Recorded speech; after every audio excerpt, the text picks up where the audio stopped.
All right, hi. Again, this is Driving in Korea. I'm Joe.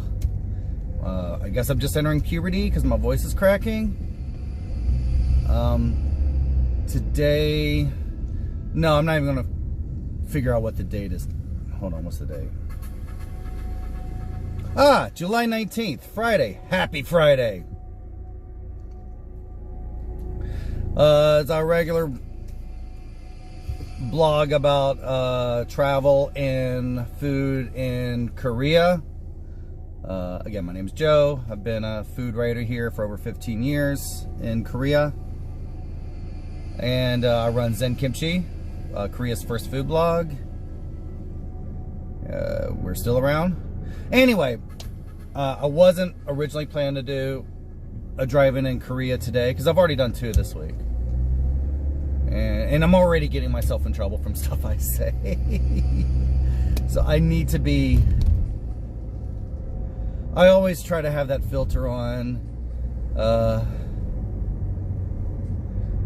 But it doesn't always work. And I don't say like really like bad things. I just say things that steps on people's toes.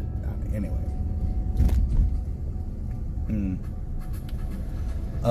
But I felt that we needed to post this. I needed to post this today because our Facebook page, facebook.com/KoreanFood, if you want to go, it exploded. It exploded. I knew it would. I just, what I was doing is I was heading out the door yesterday, and I get these little Google feeds looking for certain keywords, and one popped up from Eater LA, Matt Kang, about how Korean barbecue in America is better than Korean barbecue in Korea. And without even looking at the video, I posted it because I knew it would ruffle feathers. I was like, I just wrote it. I said, okay guys, I'm sitting back. I'm just going to sit back and watch. See what happens. And yeah, it was a mosh pit. General reactions, I'll just sum it up. Because I'm not even going to, I'm going to try to avoid saying my opinion. Why would you be interested in my opinion? I'm going to summarize what others have said and maybe just mix it in with my experience. Generally the responses from Koreans who actually grew up and live in Korea was anger.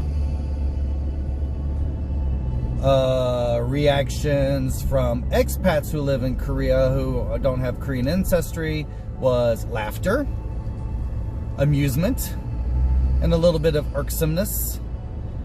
And generally the responses I saw from Korean Americans was the eye roll. As in, oh God, okay, it's another K-Town Gyopo. Gyopo is our word for Korean, is the word for like Koreans born overseas. Usually Korean Americans. It's just shorthand. Koreans use for overseas Koreans. And so the response from the Korean Americans who actually live in Korea were like, okay, because there's a little bit of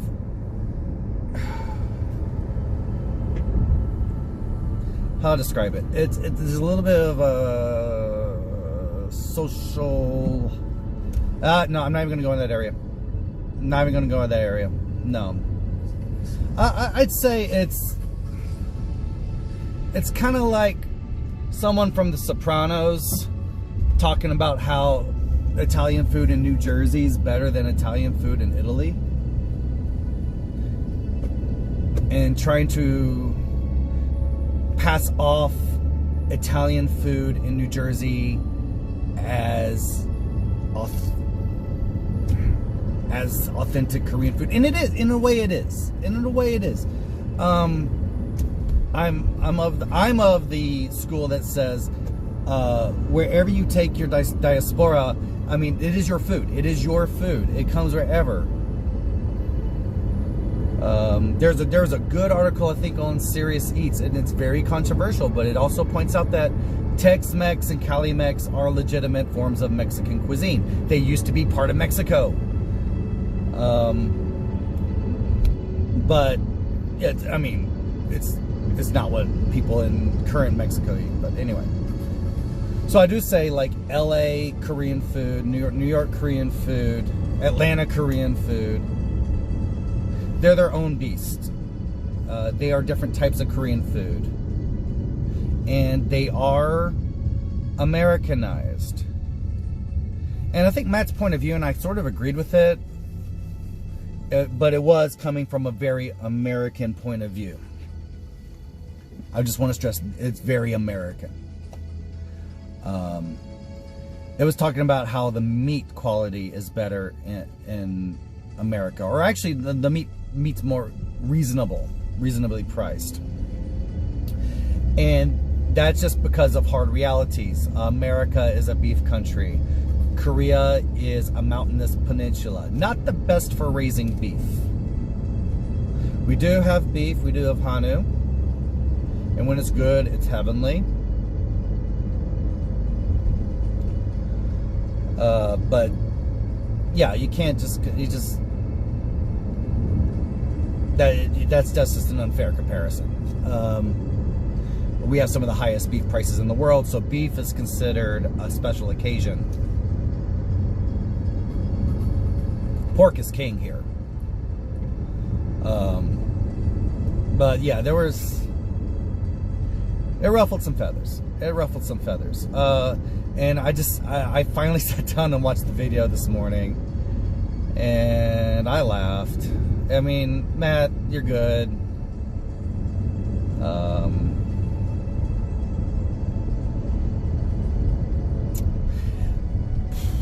don't know. Matt's great when he concentrates on Koreatown. When he starts trying to become the authority of what is Korean food in Korea, it's kind of cringy. Like, I saw something, he was doing street food in Korea, and it was kind of like the most touristy stuff. I mean, he's dealing with Gwangjang market a lot, and I'm like, I'm sorry, Gwangjang is that's easy. Gwangjang is where every tourist goes to. It's where every show goes to. You can. I mean, I'm sorry. Yeah, I mean, even Netflix street food. I'm sorry. That was that episode they did. I mean, the ladies on that Netflix street food series. Yeah, her story's great, but I mean, you can throw a rock at any stand in Gwangjang and come up with a great story. I thought that was pretty lazy, especially considering that I was in talks with them last year when they were developing the series, and they were asking me to try to find a North Korean refugee doing street food, and I was working it all out with all my contacts. I knew of a North Korean refugee who made their own tofu and sold it in a market, but they said that wasn't what they were looking for. And so while I'm in the middle of searching that, I think they went with someone else who did the relatively easy route and just got someone in Gwangjang. Doing food shows in Gwangjang it's lazy. I'm gonna get in trouble for that one. And in other parts, I noticed it, but other people have pointed out that, yeah, when Matt speaks Korean, it's kind of, he speaks in banmal, which you shouldn't be doing if someone's older than you, or especially if you're in any interview situation, you do not speak banmal.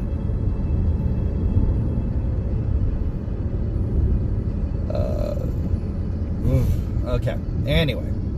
So I thought it was hilarious that he was going to a chain called Mapo Galmegi. We actually have one next to my house. We just passed it when I started the video. And Mapo is where I take people on the barbecue tours. Mapo specializes in this type of cut called galmegisal, which literally means seagull meat, but that's not what it is. It's pork skirt steak. But I noticed in the video it seemed to be all beef. Even the galmegi was beef, it looked like. It's hard to tell because even when galmegi comes from pork, it looks like beef. And that's why galmegi is so popular, is because it's the poor man's beef. But the Mapo style, this is what gets me about it. It is where we go to on the tour, and we took Anthony Bernard to, that is the original Mapo style. And it has to be done with pork. The reason is that little moat of egg. Now, even that pan was kind of, okay, with Mapo galmegi, you don't do it over a screen. You're supposed to do it over a pan with slits. You're always supposed to do it over charcoal also, as well.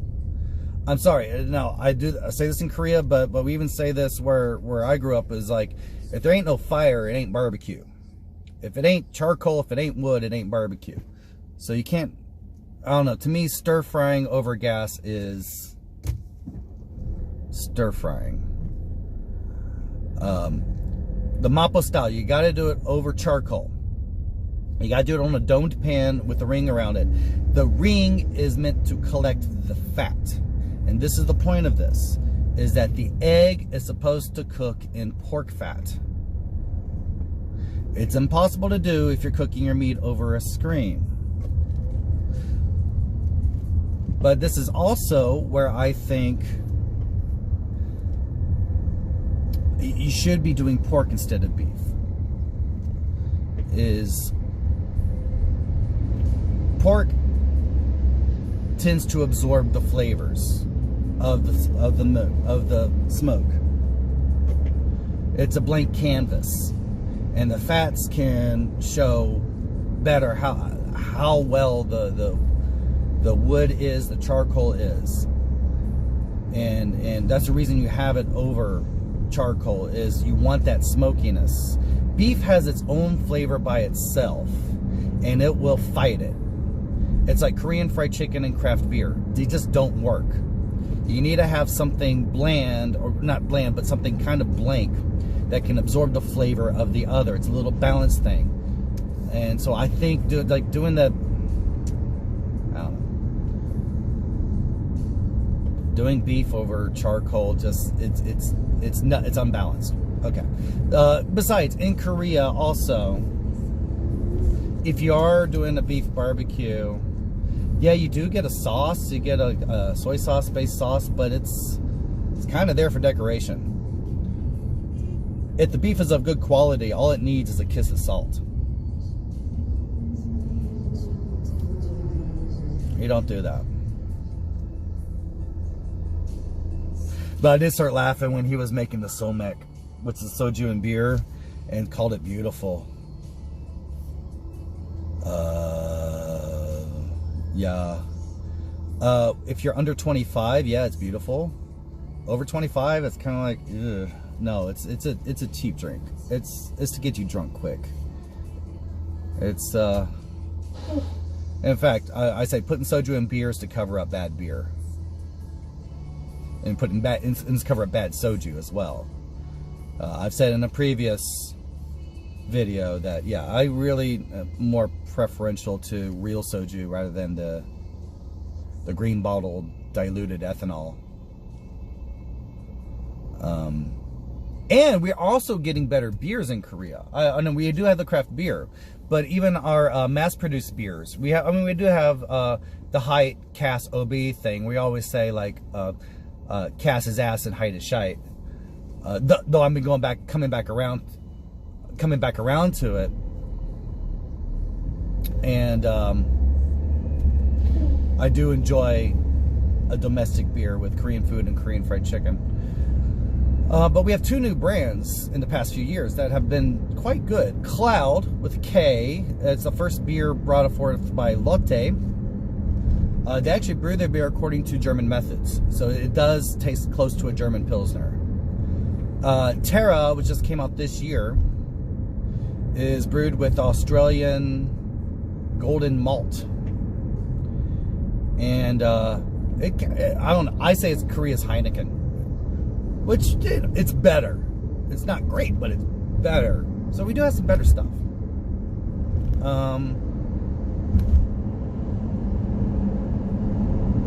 But the angle taken in that video really it just sounded more like for someone who summers in Korea rather than lives in Korea. And I felt that, and I think a lot of people were offended by it. Just felt a little arrogant for someone who's not actually put in the effort and the pain and the tears of trying to live in Korea and really experience this, and where Korean food is your life. 3 meals a day. And it is your soul. And then a parachute journalist from K-Town starts pontificating how the Korean food in his home neighborhood, which he's a homeboy from that neighborhood, he's going to praise his neighborhood, is better than a place he's visited. It really ruffled a lot of feathers.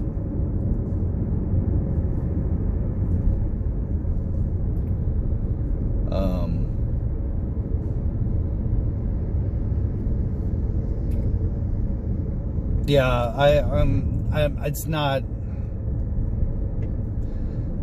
I say that, but I do love Matt's work, and I love that Matt's out there doing stuff. I still like watching him. I'm still a fan of Matt. I don't know why he hasn't contacted me. I don't know. But it sparked us. I'm gonna, we might make some videos in the near future. There's a prominent Korean American chef and restaurant owner that was really irked by that, because he grew up in K-Town and he was the one going like, yeah, this is obviously a guy who's never lived in Korea. And it's this arrogant attitude that the LA Kyopo have this tendency, this way of looking down on Korea that irks people who live here. And I'm maybe not aware of it, not sensitive to it, but it really upsets Koreans.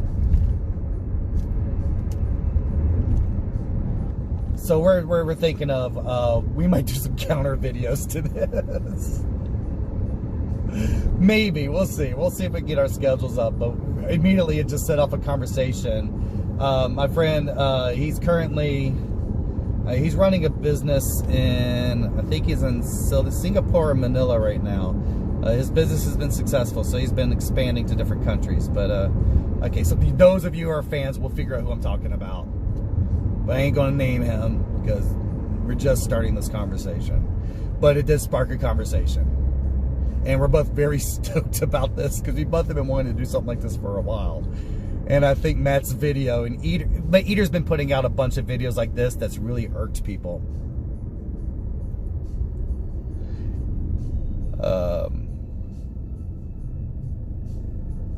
But I get it. It is a bridge for Middle America that's not familiar with Korean cuisine. It's just, you know, a lot of us who live and actually dedicate our lives to this, living in Korea. I mean, I own businesses here. I've run restaurants here. My visa, I'm just one step from citizenship. I actually voted last year in the elections. You know, I mean, those of us who've really done the work, we wish that they would, you know, some of them would kind of contact us, you know, put us on shows, just reference us sometimes. Maybe, you know, we might have some nuances. I was contacted by one magazine to proofread an article. You know, okay, good. Thanks for doing that. Yeah, we did that today. It's just a little blurb that's in the back of a magazine, a major magazine, and they were doing a blurb about banchan, and I was just putting some notes in there, making sure the spellings in there, all the references were correct.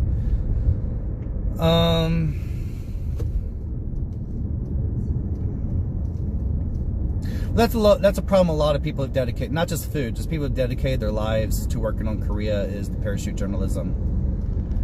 A great example would be the 2018 Pyeongchang Winter Olympics, when NBC, rather than using a journalist actually who's been embedded in South Korea for years, decades even, they picked their bureau chief from Beijing. Because, you know, Asia is just they all look alike. And he comes in and did these giant faux pas talking about, and with so much authority, talking about Korea. And he ended up getting booted because he pissed so many people off from his ignorance. But in all of my longtime embedded journalists were like, oh, they just went back and cried in their whiskeys.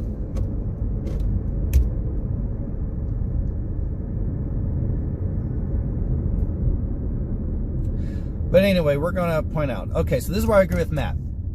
Yes, beef is more reasonable in America. And this is what problem I've had with a lot of articles introducing Korean food to Americans, is they keep saying that beef and meat is such a big part of Korean food. And it's like, no, not actually in Korea itself, especially beef. Beef, now if you go to Mahjong Market, that's some good beef. But generally pork is what we eat here when it comes to barbecue. Generally. But beef is more plentiful in America, and it's like how you feel when Koreans go to America and they say, oh my gosh, this special occasion dish is so cheap here, we're gonna gorge on this. So that's why you see so many beef heavy Korean places. It's the reason why I came here to Korea and I saw how cheap oysters were. And when it's oyster season, I go nuts over the oysters. And this is also the reason why an oyster bar has not and will not succeed in Korea, because oysters are not considered a fancy food here. It's kind of considered just a little junk side dish you have during the winter.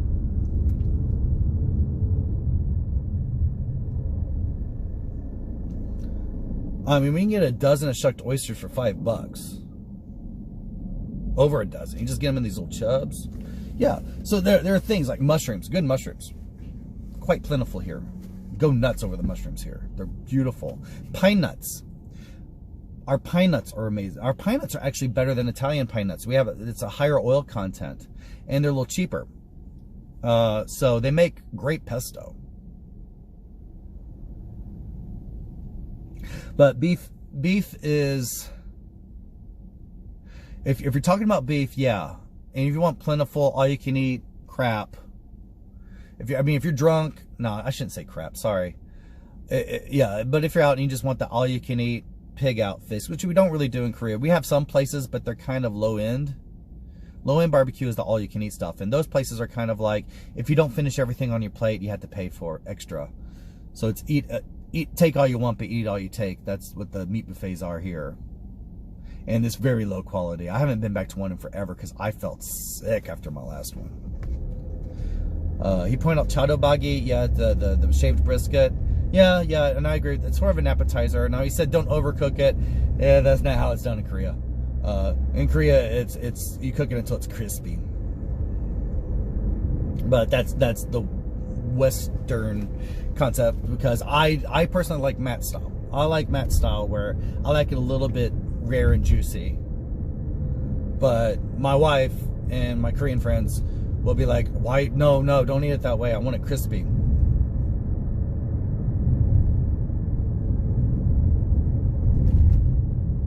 But I do suggest, if you really like the moats, the egg moat thing, I do suggest, now, okay, we do it on our barbecue tours, but even if you don't do our barbecue tours, I mean, you do the barbecue tours, but you get to hang out. And I get you drunk. Yeah, check out Mapo, especially Gongdak, out of Gongdak Station. And it's full of there's actually a Mapo Galmegi a street with all of the these types of places, and they're all good. They're all good. You gotta get the original style, and also get this thick cut pork belly. It's called ZenKimchi. Literally means salt grill, and it's just thick cut pork belly rubbed lightly in sea salt. And what you do, it's not samgyeopsal. Samgyeopsal is like thick cut bacon. This is a big Fred Flintstone hunk of pork belly. And what you do is you cook it on two sides, then you take the scissors and you cut it up into little cubes of fat, and you try to get a 3D crispiness, and it's just so juicy. It just explodes in your mouth like a porn star. Oh, this isn't one of my G-rated videos, I guess.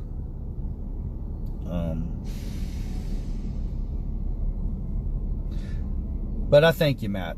Matt, you're awesome. I haven't met you, but I feel like I know you. I feel like you're a friend. And this is just, I'm just expressing what people on the ZenKimchi board have been. They were so upset by that video. They were so upset. Even though I sort of agree with you, Matt. I sort of agree with you.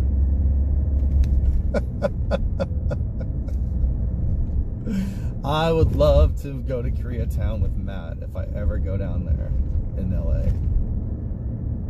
I would love that. I would be so honored to do that. He seems like, okay, someone else said it too. Now, I don't agree with that, but he says, like, I've never met someone that I wanted to eat with and punch at the same time. Of course, people said that about me too. I remember one of the greatest comments about me is like, oh my God, that guy has a face you would just love to punch. You'd love to punch this, wouldn't you? Okay, bus, get in front of me. That's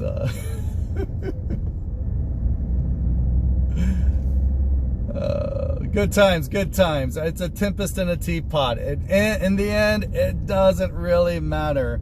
It does progress the conversations more. It gets more awareness. It does kind of point a spotlight that there is a little tension between LA Korean Americans and people who live in Koreans.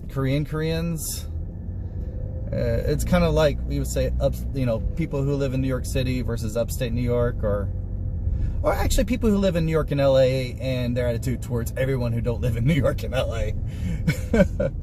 It's like not many of us have the privilege of living in a top media urban area and have access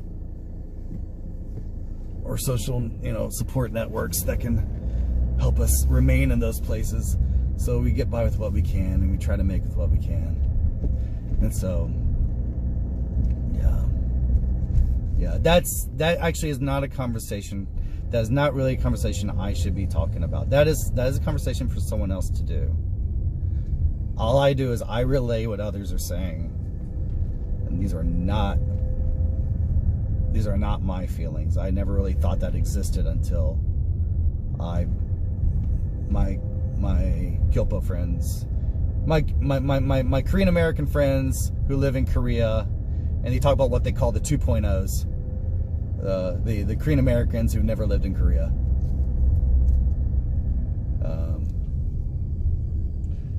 There's this little tension between them. And I'm not gonna go there. That's not my department. That's not my department. I just sit there and I just nod my head and go, okay. Oh, let me refill your beer. Okay, sure. Okay, I get it. There's a lot of anger there. There's a lot of built up anger there. I'm not angry. Anyway, I'm at my destination, guys. Thank you for, oh God, if you comment, try to be nice in the comments. I know I'm gonna get blasted. But any questions you have about Korean food, travel in Korea, please leave them. And until next time.